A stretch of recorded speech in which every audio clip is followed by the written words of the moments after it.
लेकिन बड़ी बातें जल्दी से मैं आपको इस लिस्ट की बता देता हूं। देखिए, इस लिस्ट में लाडवा से नायब सिंह सैनी चुनाव लड़ेंगे, अंबाला कैंट से अनिल विज चुनाव लड़ेंगे, श्रुति चौधरी जो कि चुनाव लड़ेंगी, तो शाम से चुनाव लड़ेंगी श्रुति चौधरी, और किरण चौधरी की बेटी है श्रुति चौधरी। किरण चौधरी अभी कुछ दिन पहले भारतीय जनता पार्टी उन्होंने ज्वाइन की, कांग्रेस से आई और वो राज्यसभा में गई हैं। इसके अलावा राव इंद्रजीत सिंह की बेटी कुमारी आरती राव को भी टिकट दिया गया है। ये वो तमाम बड़े नाम हैं जो इस सूची में शामिल है।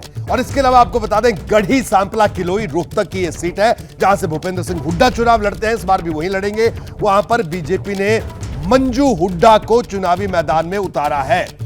मंजू हुड्डा गढ़ी सांपला किलोई से भारतीय जनता पार्टी की प्रत्याशी होंगी और मेहम से दीपक हुड्डा को चुनावी मैदान में इस बार उतारा है। इसके अलावा अगर बड़े नाम की हम बात करें, बहादुरगढ़ से दिनेश कौशिक, बादली से ओम प्रकाश धनखड़। ओम प्रकाश धनखड़ पूर्व में मंत्री रहे हैं, प्रदेश अध्यक्ष रहे हैं, भारतीय जनता पार्टी के सीनियर नेता हैं, प्रदेश में बड़ा जाट चेहरा है भारतीय जनता पार्टी का। झज्जर से कप्तान बिरधाना को टिकट दिया गया है। इसके अलावा बेरी से संजय कबलाना को भारतीय जनता पार्टी ने टिकट दिया है। तो कुल मिलाकर, और लोहारू से जेपी दलाल एक बार फिर से बीजेपी के प्रत्याशी, हिसार से डॉक्टर कमल गुप्ता जो कि पहले भी प्रत्याशी थे, बरवाला से रणबीर गंगवा, ये तमाम वो नाम हैं जो इस पूरी सूची में है। हाँ, इतना जरूर है नीरज, भारतीय जनता पार्टी ने 2 हारे हुए सांसदों को टिकट दिया। सुनीता दुग्गल तो खैर इस बार चुनाव नहीं लड़ी थी, लेकिन सोनीपत के सांसद को टिकट दिया, सुनीता दुग्गल को टिकट दिया। ये 2 बड़े नाम भी इस सूची में थोड़ा चौंकाने वाले हैं।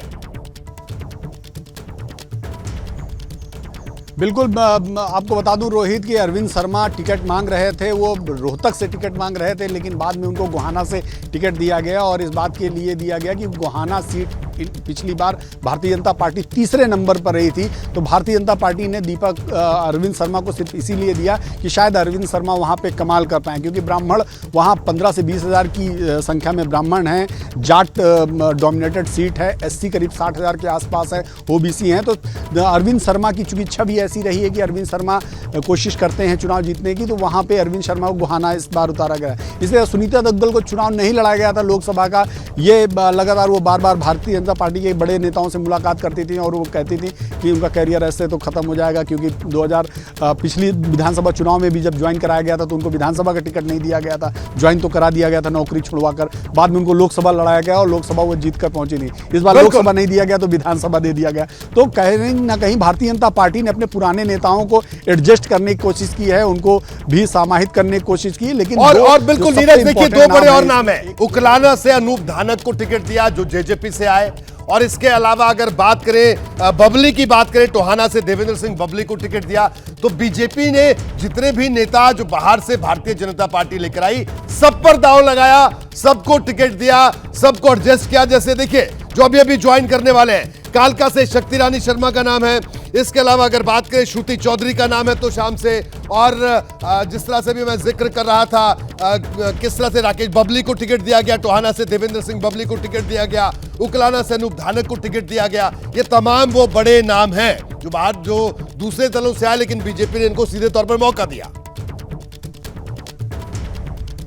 जी, मुकेश शर्मा भी एक नाम है रोहित। उसमें मुकेश शर्मा 2014 में जब उनको टिकट नहीं दिया गया तो विधानसभा चुनाव पार्टी के खिलाफ जाकर चुनाव लड़े, लेकिन बाद में उनको फिर से शामिल किया गया और गुड़गांव से मुकेश शर्मा को टिकट दिया गया। दीपक मंगला का टिकट काटकर गौरव गौतम जो युवा मोर्चा के राष्ट्रीय सचिव हैं, उनको टिकट भारतीय जनता पार्टी ने चुनाव मैदान में उतारा। बिल्कुल, और ये इसके अलावा देखिए विपुल गोयल, अगर हम बात करें, विपुल गोयल पूर्व में मंत्री रहे, लेकिन इस बार फिर मौका मिला। पिछली बार पार्टी की गुटबाजी की वजह से टिकट कट गया था, लेकिन इस बार उनको दोबारा मौका मिला है। इसके अलावा गौरव गौतम का जिक्र जिस तरह से अभी नीरज भी कर रहे थे, और बड़ा छोटा सा सवाल अभिषेक आपसे भी। अभिषेक, कुल मिलाकर अगर इस सूची को देखते हैं तो बीजेपी ने एक सीट पर संतुलन बनाने की कोशिश की, जो आरोप लगाए लगते रहे, यानी विनेबिलिटी क्राइटेरिया रखा है, क्योंकि श्रुति चौधरी को टिकट, इसके अलावा अगर बात करें राव इंद्रजीत की बेटी आरती राव को टिकट, इसके अलावा बात करें शक्ति रानी शर्मा को टिकट, ये तमाम वो बड़े नाम हैं। इसके अलावा भव्य बिश्नोई को टिकट, यानी परिवारवाद का आरोप लगे तो लगते रहे, लेकिन जीत दर्ज करनी है। संक्षेप में और एक टिप्पणी, बिल्कुल ठीक कह रहे हैं। और एक मैं और नाम देना चाहूंगा, रनिया से जो शीशपाल कंबोज को दिया गया है, जिला अध्यक्ष वहां के। और आप देखिए इस रनिया सीट को लेकर कितना हंगामा हुआ था, दिल्ली तक बात पहुंची, रणजीत चौटाला की नाराजगी, तमाम सारी बातें, लेकिन वहां पर पार्टी काडर को आगे किया गया है। तो सबसे बड़ा फैक्टर विजिबिलिटी है, चाहे बाहर से उम्मीदवार लेने पड़े हो, चाहे काडर को आगे करना पड़ा हो, चाहे नेताओं के बच्चों को आगे करना पड़ा हो, विजिबिलिटी का ही फैक्टर यहां पर सबसे बड़ा फैक्टर दिखाई पड़ रहा है। सबसे बड़ा फैक्टर। अभिषेक, आपका बहुत बहुत शुक्रिया इस पूरी जानकारी के लिए। नीरज, आपका भी बहुत बहुत शुक्रिया भारत की बात में। जैसे ही घड़ी का काटा दोपहर 2:30 पे आए, बबीता जी का दिल सास बहू साजिश के लिए मचल जाए। और ये है इनकी बहू, पूरे दिन ऑफिस की टेंशन हो जाए गॉन जब ये करें अपना फेवरेट शो फ्री टाइम पे ऑन। इनकी तरह आप भी देखिए अपना फेवरेट शो अपने टाइम पर और डाउनलोड कीजिए एबीपी लाइव ऐप अपने स्मार्ट टीवी पर।